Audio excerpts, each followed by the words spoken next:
The following podcast is part of the Underdog Sports Podcast Network. For advertising information or to find more great podcasts, visit us at www.theunderdogsports.com and follow us on Twitter at RealTheUnderdog. What's going on, everybody? Welcome back to another episode of the Atlantic Files, the number one podcast on the number one division in the NBA, brought to you by the Underdog Sports Podcast Network, joined by now your triple hosts, myself, Alex Fishbein. We got Mike Bash, and of course, the first episode of being an official co-host, Dennis Clausen. What's going on, guys? I'm good. It's good to have Dennis back. We had him on a few times as a special guest, but he's now in the third chair, the Charlie chair, I guess you could say. And I'm interested to see how this goes. And somebody who actually knows what they're talking about. Oh, yeah. Okay. Hey, Dennis, who's the all-time leading scorer on the Nets? I told you not to bring that up. Okay, just wanted to make sure. So, which one of you is Shaq and which one's Charles Barkley? I'm 100% Shaq. I guess we'll find out, won't we? I'm the funny one. I'm the, intelligent one here of the two Nets fans. I mean, it's arguably Charles Barkley is the funniest one on there. Yeah, I'll be Charles. I don't mind that. The thing is, you laugh with Shaq, you laugh at Barkley. Okay, I could see that. But anyway, speaking of analysts, co-hosts, whatever, we have a beef going down with ESPN. By now, I'm sure everyone has seen the news about Rachel Nichols and her off-screen rant and everything about Maria Taylor, about her getting the hosting job for the NBA Finals, and Rachel Nichols being pretty upset about that. Pretty much just saying ESPN made this move just for diversity's sake and not for talent's sake. Since then, she's apologized. She was on The Jump, I believe it was, and did her little monologue and apologized. And ESPN has removed her from the finals. Not for Maria Taylor. I forget who it was. It was a third party. Malika Andrews. Yeah. There we go. So what do you guys think about it? We'll start with you, Dennis. We'll give it to Dennis first for his first day. So what context were they like? Was somebody like secretly recording her? I don't exactly know how that all came about. That's actually a good question. I'm not sure how the recording came about. She was talking to, it sounded like some other like agent or something. It wasn't another broadcaster. It was LeBron's, somebody in LeBron's camp. Yes, that she was talking to. Yeah, and I don't know how the conversation even started, and I don't know how the recording started, but it sounded like it was all just about why she wasn't hosting the NBA Finals, and I guess the rant started from there. Yeah, I understand. Like my whole thing, I guess I take away from all of this is that you have two very talented women, and they both obviously got to where they're supposed to be for a reason. Rachel Nichols has been covering basketball for a long time. She's very good at what she does. There's a lot of talented women at ESPN. My whole thing is I take away from this is I feel like it takes the focus off of just really how talented both of them are. And it's unfortunate that in today's world that we would get to this point, instead of acknowledging somebody's talents, we're trying to make it, even though this is where the world is heading in terms of things like this, but we're taking away from the talent of two women who are very good at what they're doing. And I feel bad that is the narrative of this whole thing, instead of somebody is in a position because of their talent. Now we're making it more about their race, and ESPN has a track record of doing some really nice things for people, and they also have a track record of just basically not being as racially diverse as they could be. according to some. So it's unfortunate that this is come to this right now. Yeah, I agree with what Dennis is saying, and obviously Rachel Nichols has been broadcasting sports on ESPN for as long as I can remember, probably 20 years. Maria Taylor obviously is a little newer to the scene, but she's been doing primetime events. I mean, I know she does all the big college football games. She's done basketball. I don't think she's done baseball, but pretty much football and basketball. I understand, and I'm kind of walking a tight line here. I understand what Rachel Nichols is saying in terms of being like, if you want to give Maria more high profile things, she earned it, she deserves it, give it to her, but don't take away my thing, right? Rachel Nichols is like, excuse me, Rachel Nichols is like 90% basketball now. Like, that's pretty much all she does. And yeah, Maria Taylor is a star in the industry, but she's saying like, I've earned my right to be in this stage, to be on this platform. Like, don't take that away from me just because and this is for her words, because you feel like, oh, we don't have enough people of color in this spot and we need to add that in here. So I understand her feeling of like, don't take something away from me. It's wrong of her to be like that Maria Taylor's getting it because she's black and Rachel Nichols doesn't need to get it doesn't need to be on it because she's white. I don't necessarily think I don't think it's a race issue. I think it's ESPN is kind of trying to, be more diverse, like Dennis said, and Rachel Nichols is in a spot of like, well, why do I have to lose my thing? Why can't you make Maria Taylor the sideline reporter or create another, a post game show for her and give her that or whatever it is. So when race gets thrown into it, everyone's up in arms. Everyone jumps to conclusions. It sucks, and like Dennis said, excuse me, like Dennis said, takes away from the NBA Finals. Like, it's the week of the NBA Finals. Game 1 is tonight. Nobody needs to care about who's hosting the pregame show or who's hosting the halftime show. Like, nobody should care about that. But that's what's become an issue because of the recent events and the tapings of Rachel Nichols. Well, to add to that point too, it's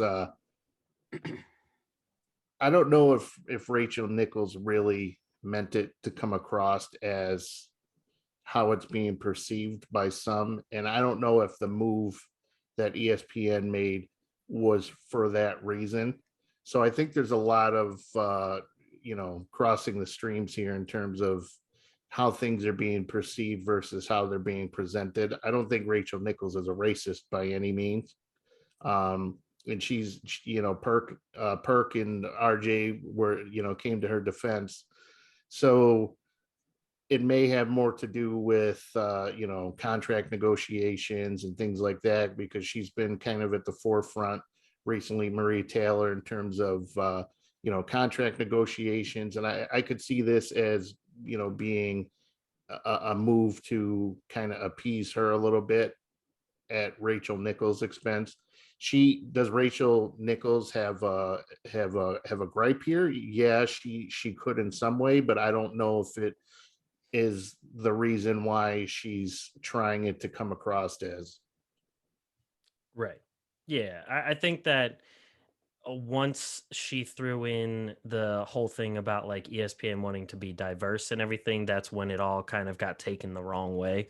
It was just the moment you throw that into the atmosphere, and then on top of that, whoever she was talking to, the guy started saying that he was like exhausted about the whole diversity issues being pushed and the whole Me Too movement, and Rachel Nichols didn't really say anything against that. So I think that the fact that those things were brought up and the fact that she brought up the whole diversity thing made people think she was just complaining about this in a racist fashion.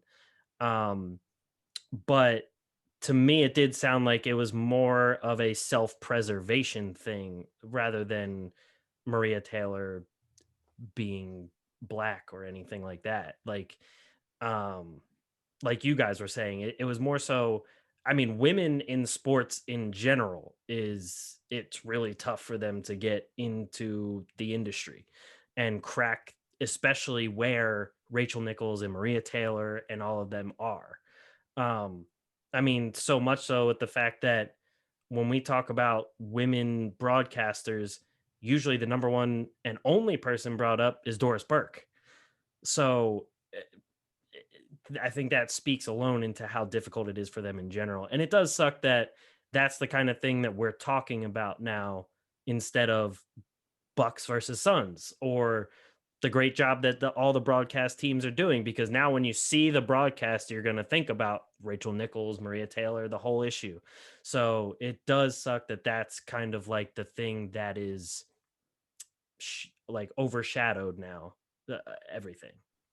But yeah, it's unfortunate that this is where things have gone, and I don't know if, I mean, she may have a point in you know, and I mean Rachel Nichols, she's not wrong when you're considering ESPN's track record on diversity and you know, trying to really go overboard. And I'm walking a fine line here too. So, but I don't think this was the situation where I don't think this was a situation where that was the reason for her not, you know, being the host, you know what I mean? So it's, some can perceive it that way. Go ahead, Mike. Sorry. I think me and Dennis are on the same page here, where I don't think her comments were racially charged. I don't think her comments were racially charged.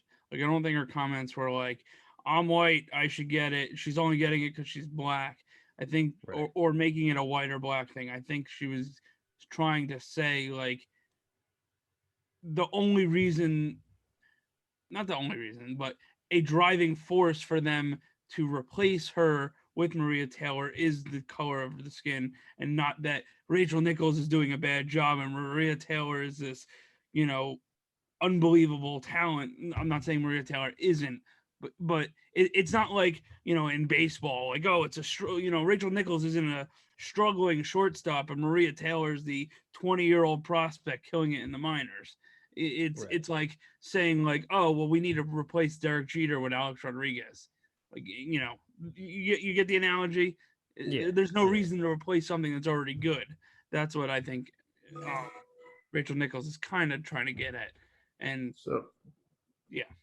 So I guess really the question would be, if Maria Taylor was white, would we be having this conversation? And to suggest that if she was white, Maria Taylor wouldn't be in this position is very insulting, I think, to both of them.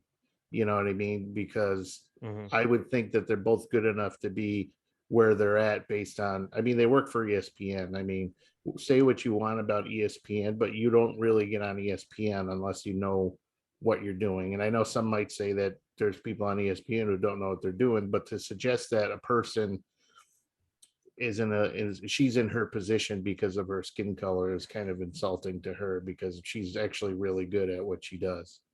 Oh yeah, I completely agree. I mean, Maria Taylor definitely has earned the spot to do this, and so has Rachel Nichols. They both have.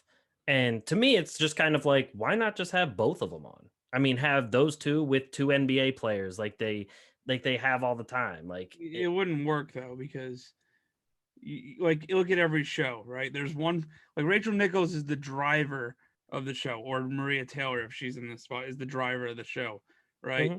Everyone else is an analyst, right? You know, everyone else is either a coach, a player, you know, a coach or a player, for most former coach, former player, or somebody like a former broadcaster or something.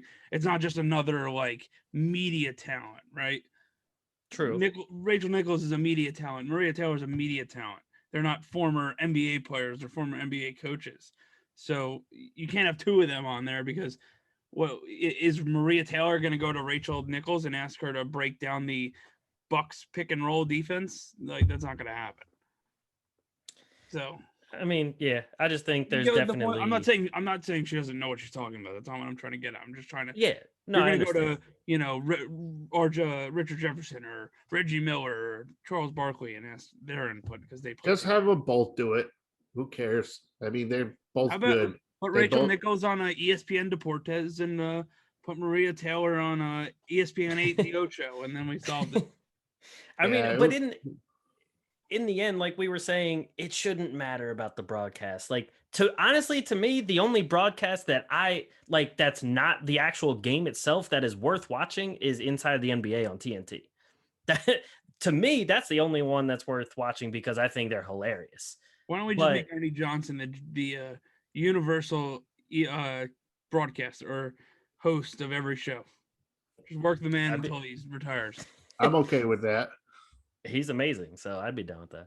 It's just too bad that it's got to this level, though. I mean, I feel bad for Rachel Nichols because she's being perceived as something I don't believe that she is, and a lot of black men, women have kind of stepped up in her defense. And then I also feel bad that that Maria Taylor is being, basically, it's kind of questioning her credibility that she's not good enough to do it unless she was black. So this is very sad that, and if ESPN did make that move based on the color of her skin and not on the content of her character and how good she is at her job, then shame on them too. All right, so let's get into some actual basketball talk now. So the only Atlantic thing we have here, Spencer Dinwiddie obviously was hurt pretty much all season. He is a free agent, correct? Or does he have an option? He's got a player option, but he's gonna decline it. Okay. So player option probably going to decline. He apparently it's reported that he's interested in the Clippers. I know I saw a couple other reports that saying he really wants to get a big time contract as well, Which he deserves. right? Yeah, I mean, he basically said he either wants to go big or go home. He wants to get paid or go home to LA. I think the Nets are going to try to help facilitate that in a sign and trade. They have to. That's the only way he's going to make money. Like Yeah, is if so- they do, because they have his bird rights. Exactly. So I'm hoping, maybe I don't know if there's a center in either LA team that we can get. Zubac. There's the box. Maybe maybe a sign and trade with Golden State. They get Dinwiddie, we can get James Wiseman. No, I'm just kidding. Maybe a sign and trade. Or you could get Kevon Looney. I wouldn't mind Looney or trade to Sacramento. We get Marvin Bagley. I know Dennis loves any player under the age of 23. So, as we've seen in the Dynasty League, he pretty much drafted all teenagers. You're an idiot.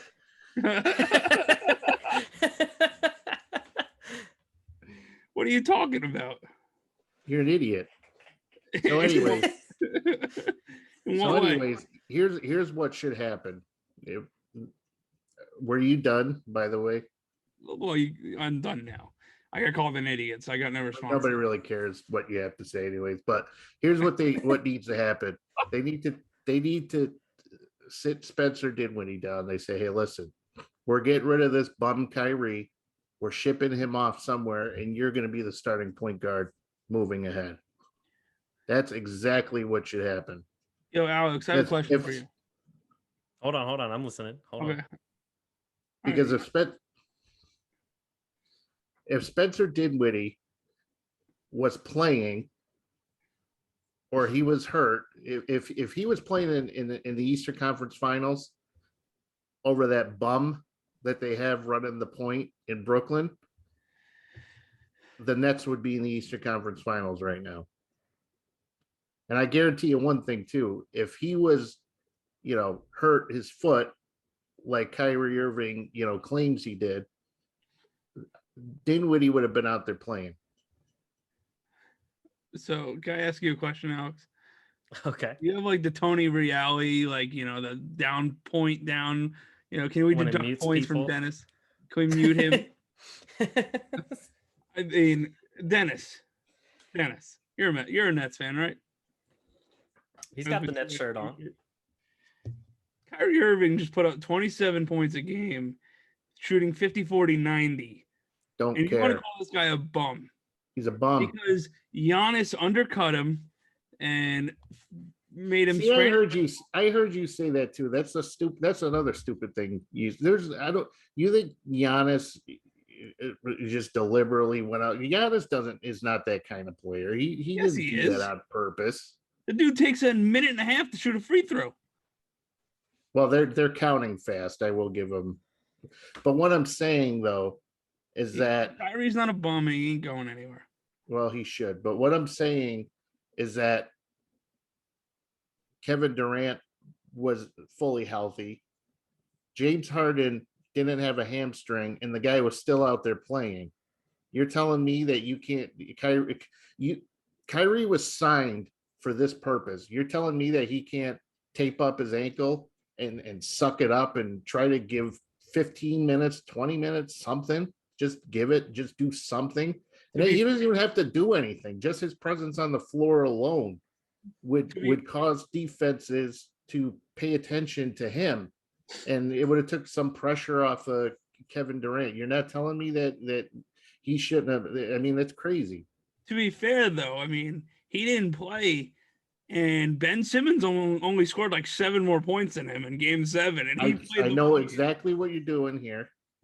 We're not going to go down to this defer. Kyrie Irving is the top 15 player in the game. James Harden is the top 10 player in the game. Kevin Durant's the top 10 player in the game. And you're going to see Nicholas Claxton emerge next year.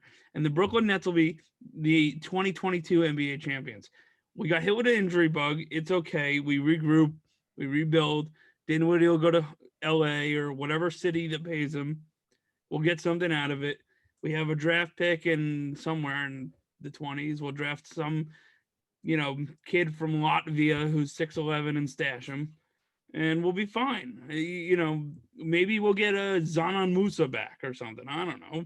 But Kyrie's not a bum. He's going to be conducting the train next year to the championship. What about all his sabbaticals during the regular season?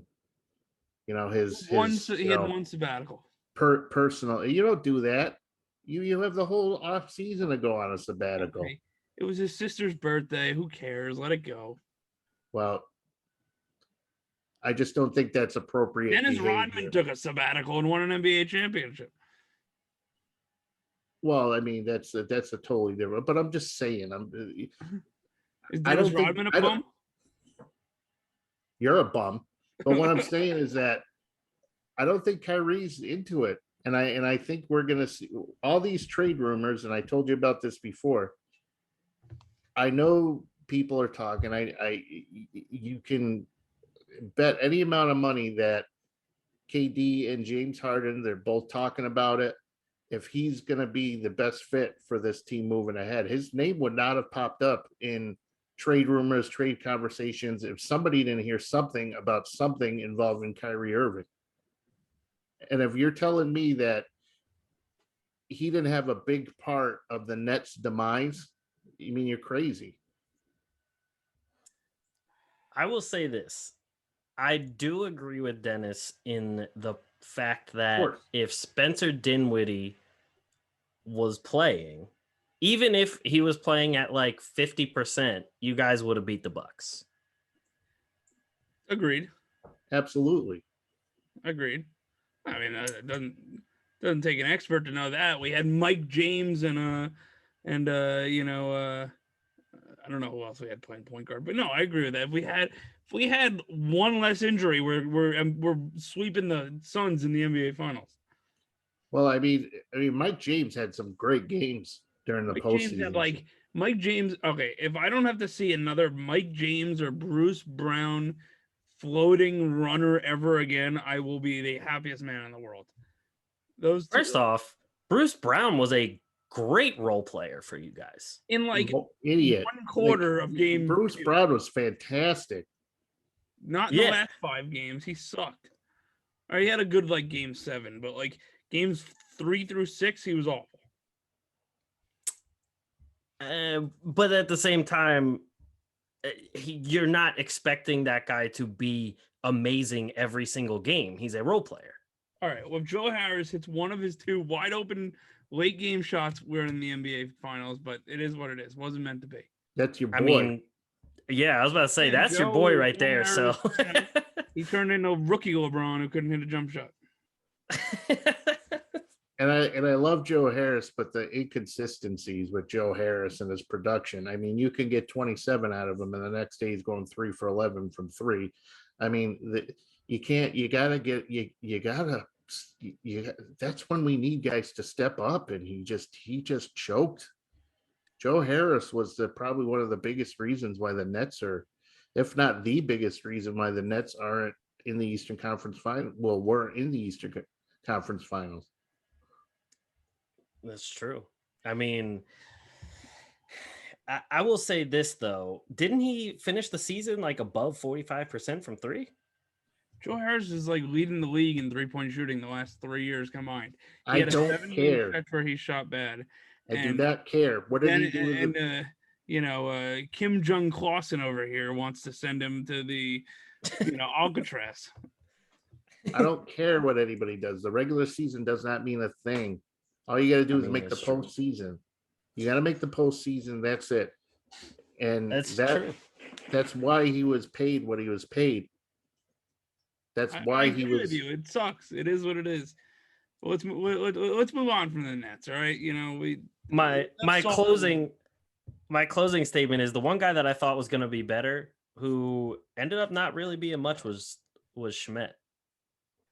Yeah, they should have give him more playing time over Joe Harris down the stretch when Harris was clearly struggling. What? I just think Harris struggled. I would too have much. still gone with Harris over him at that point.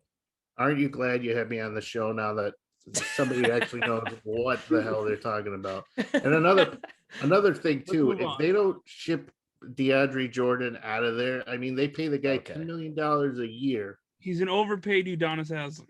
That's something we can all agree on there. They pay this guy. They're as bad as the Nets were on the glass. You're telling me you can't get DeAndre Jordan in there to get some rebounds, even like situationally. Something. True. I mean, I love Nico Claxton, but the only reason this Nets small ball garbage worked is because you had a James Harden who was pushing the pace.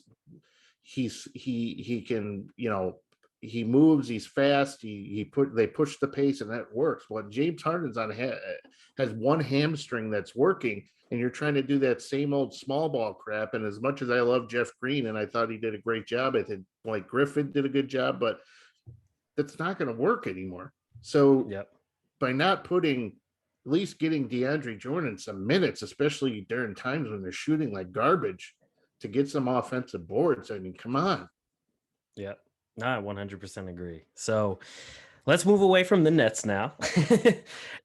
There's been a lot of rumors swarming around Kemba. There's been Kemba pretty much to every team at this point. Where do you guys think the best place for Kemba to land would be?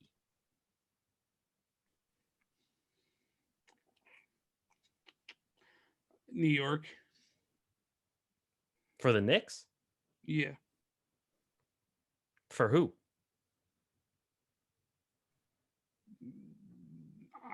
I mean, I'm sure they could orchestrate something that has a Knox or something stupid like that to the numbers have to match up, but but I don't know. I don't see that happening at all. Yeah. I mean, for me, I think Kemba to one of the LA teams would be the best for Kemba, and probably for one of those teams, especially for the Lakers, because I mean, Kemba does fit on the Lakers as long as they don't have to trade, the whole house.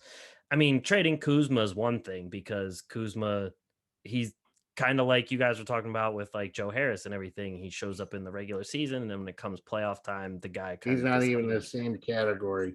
What about well, Dallas? True. What about Dallas?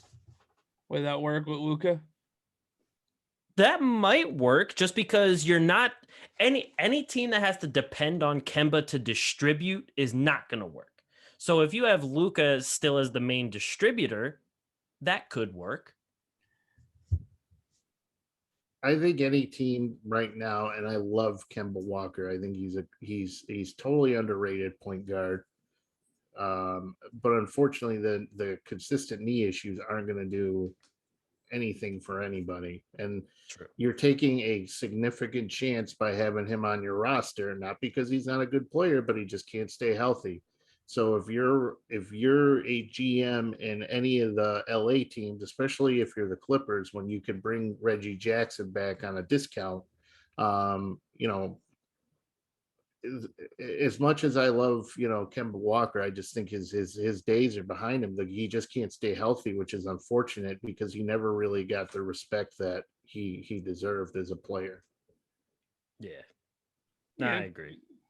So I if the don't- Lakers look at the Lakers would probably be better off if they're looking for a point guard or something like that. Kyle Lowry, Mike Conley, something like that. But to go the Kemba Walker route is just not something. I don't think that's advisable by any means. Yeah, I think that's more of like a last resort for the Lakers if they truly are desperate for a point guard. Especially because now with Dennis Schroeder saying he wants all sorts of money, at that point it's like, do I pay Dennis Schroeder all that money or get Kemba Walker? At that point, I'm probably getting Kemba Walker. Yeah, if your But- options you're better off than if you're the Lakers, just having LeBron just keep running the point and take your chances there. You know what I mean? So Yeah. if your issue is a distributor and you can't get it, then have LeBron run things and then figure out how to fill in the gaps as you go. But if the Lakers take on, Kemba Walker, LeBron's not holding up as much as he used to. And now you have True. Anthony Davis, who the guy can't, Anthony Close Davis? street close. I mean, he can't stay healthy. And he's the top 5 player, but he can't stay healthy. No, it's true. Yeah. I mean, there's a lot of things that can go wrong for the Lakers, and it's going to have to all line up again if they want to win another finals. So speaking of the finals, first game tonight as we're recording, Tuesday night, Bucks versus Suns. What kind of predictions do you guys have? Who do you have winning? Who do you have getting finals MVP? What you guys got? Suns in 4. No, I'm 4. kidding. I'm kidding. There's the meme going around. Oh, still the meme. It depends. I mean, obviously it's easy to say if Giannis isn't healthy, then Suns in 5 or 6. But if both teams are at full strength, I still like the Suns. I just think they play a team game. I think they're pretty healthy. Just for reference, he was upgraded to questionable for tonight. Okay. That don't mean Just saying. anything. I mean, Just I saying. think just from a matchup. I lost 2 pounds yesterday. That Chris don't mean anything. Paul, and Drew Holiday, even level players. Booker's better than Middleton. Well, yeah. Obviously, Giannis is better than Ayton. But in terms of like ranking the players, like in Oh, yeah. But I think after that, I mean, other than Brooke Lopez, I mean, I'm not confident in PJ Tucker and what the hell is that guy's name? Portis. Bryn Forbes and Bobby Portis's and I want to keep wanting to say Dante DiVincenzo, but it's Pat Connaughton that I'm thinking of. I'm not confident in any of those guys. I like the Jay Crowders and the Cam Johnson and Cameron Payne. I just like the supporting cast of Phoenix, and they're riding a wave right now. I just think Chris Paul is going to get his ring this year. I mean, I hope so. I've always been a fan of Chris Paul. I mean, I know a lot of people might not like him because they don't like his personality per se or his attitude, but I've always been a Chris Paul fan. And you brought him up, actually. DiVincenzo, I'd have a little more faith in Milwaukee if DiVincenzo was actually playing, because he was always the guy that if they weren't having a good scoring night, if Middleton was bricking every shot left and right, it seemed to always be DiVincenzo that had like a 25-point game. And without him, Connaughton's not doing that. I mean, Brooke Lopez had that 130-point game against Atlanta, but he's going up against Ayton now, not Capella. So that's a big difference in and of itself. And so like when you were just ranking the players, I'd say the Bucks have the best player in the series, but then the next 3 best players are all on Phoenix. Yeah. I don't know. I feel like the Bucks may, as stupid as this is going to sound, I mean, I don't even know if I want to say it, but in some ways, I kind of think that the Bucks sometimes are a little better when Giannis isn't on the floor, just because he's so limited. He's overrated. Well, no, he's not overrated, but he's just I think Giannis has been exposed for what he is, and that's not a bad player. I just think that his lack of shooting ability is really, at times, when teams figure out how to stop him from getting to the inside and have the team rely on Chris Middleton, who we know can either be, Chris Middleton's like, he's like bipolar. He's got, one day he's like on fire and the guy's going nuts. And then the next day he's, 3 for 14 from the field. And you know what I mean? So right. Giannis kind of hurts the Bucks in some ways when it comes. I'm not saying that he's not a great player and everything, but I don't know, he just doesn't really fit into the whole scheme sometimes when you got some good shooters in Middleton, Drew Holiday, Brook Lopez can shoot, PJ Tucker can shoot from the corner. But I don't know I wouldn't throw him out there. Even if he comes back, he's not going to be at 100%. He's probably going to be 40%, if that. So there's no sense of trying to rush him back when the Bucks can still play well. They still have a lot of capable offensive weapons on that team. It's all going to come down to how well Middleton plays. So if he doesn't stay consistent, if he plays like garbage, like he's been shown to do in the past, then it's over. Yeah. No, I completely agree. And I think on top of that, it comes down to the point guard matchup too. I think, are they going to keep Drew on Chris Paul? Are you going to have Drew cover Devin Booker? Because on top of that, then you have PJ Tucker. And obviously on the offensive end, PJ Tucker isn't the biggest contributor, but I guess you would put Tucker on Devin Booker. However, Tucker to me is the better defender on, I don't want to say slower players, but just bigger players, bigger skilled players. Like he was when it mattered most, he was a decent defender on Kevin Durant. Kevin Durant still got his. He'll always get his, but he was a decent defender. He would be a decent. Yeah, he was good at fouling and getting away with it. Well, it's like it's those age-old questions of like, you put the guy on the other team's best player, they're always gonna look bad because that best player is always gonna score. But it's almost like when you had Iguodala covering LeBron James in the finals. Like LeBron still put up like 40, 50 points. And Iguodala won as MVP, Finals MVP because he held LeBron 40. And that, honestly, I think PJ Tucker is the same type of player, except not the offensive end. PJ Tucker is garbage, and all he does is assault Kevin Durant for 40 minutes a night, and then tell Mrs. Durant that he loves her. That's all he does. He's a punk. He's a crybaby, and he's an overrated defender. I've never seen, though. There was one foul that he didn't complain about, and that was when he poked James Harden in the eye. He was like, "Okay, yeah, I poked him in the eye. Like, I have no argument." Every other time he got called for a foul, he didn't. He threw a fit, and it was literally borderline assault every single time. I mean, but you got to say, shout out to a couple of guys this postseason. One, the security guard who went after PJ Tucker. Shout out to him. And then Suns and 4 guy who beat the crap out of Paulie D. I mean, those guys are legends of the fans coming back. I mean, those guys really just stole the show in the postseason.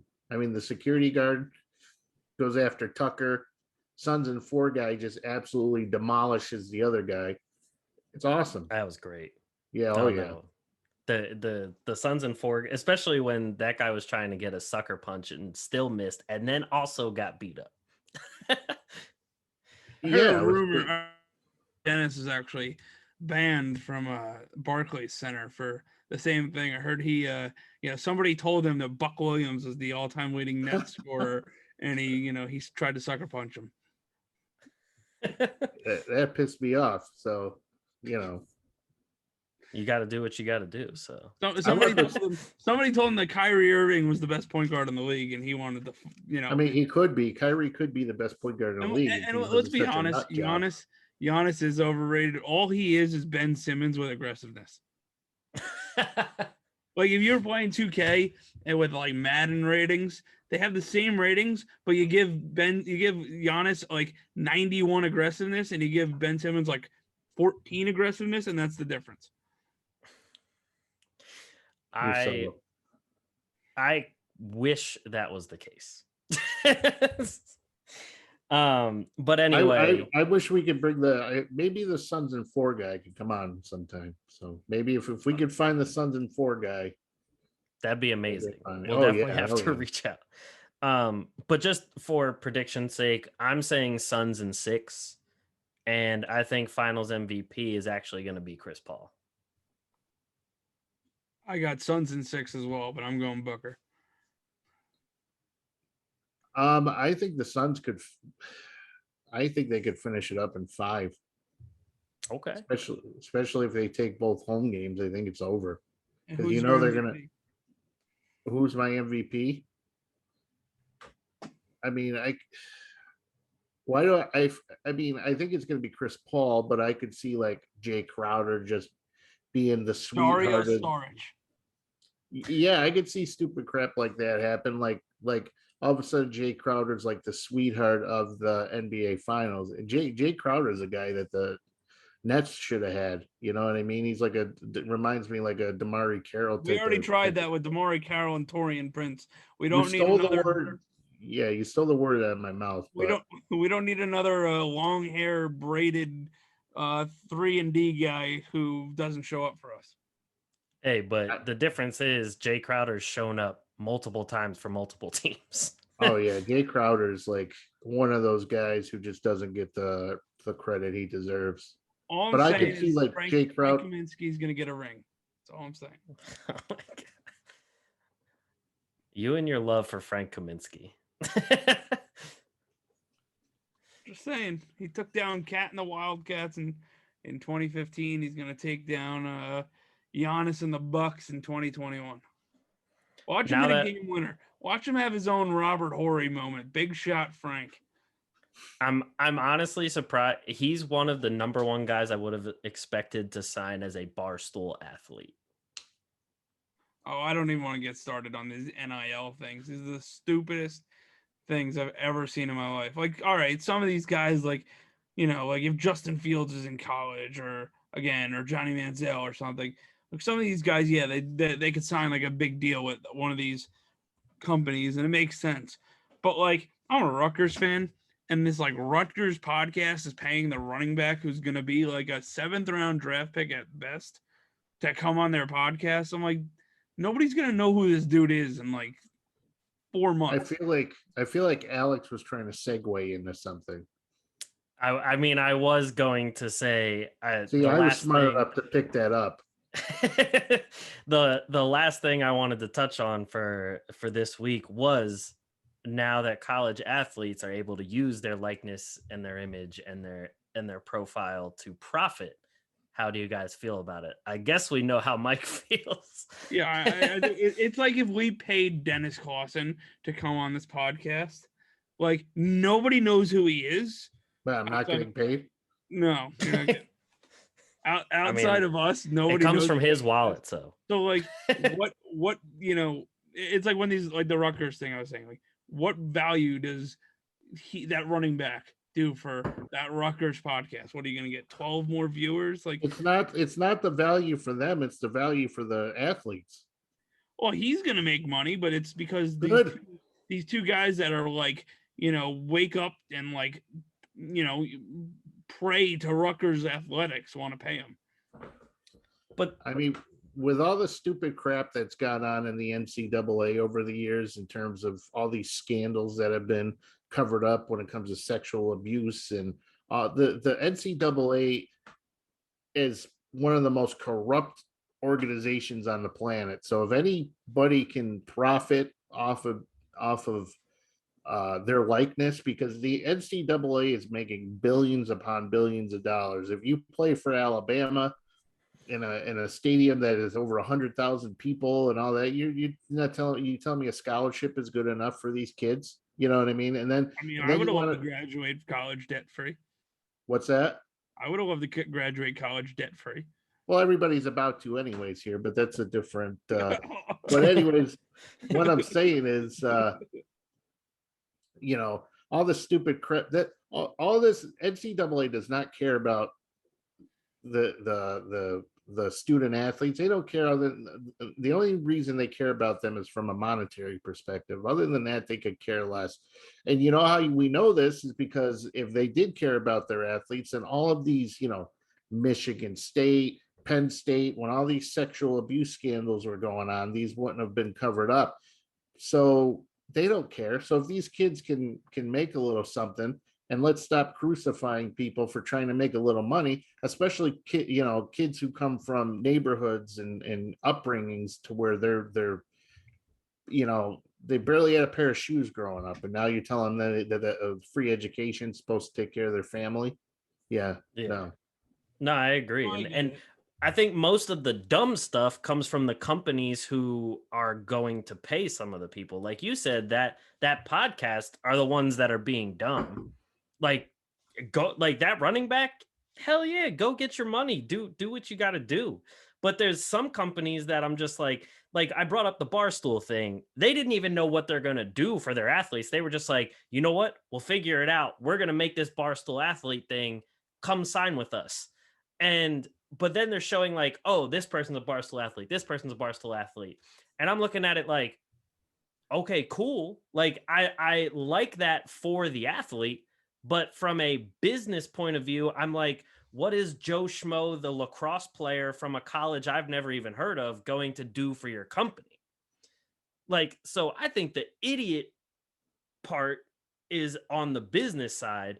For the athlete, as long as they're the big thing for me is for the athletes, I just hope if they can't read it and understand it, then have someone in your corner that can read and understand a contract.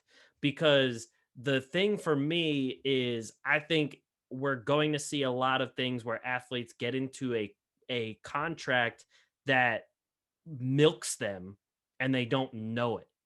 That's the only worry I have with all of that. Well, if they're making money, I mean, who cares? They're making money.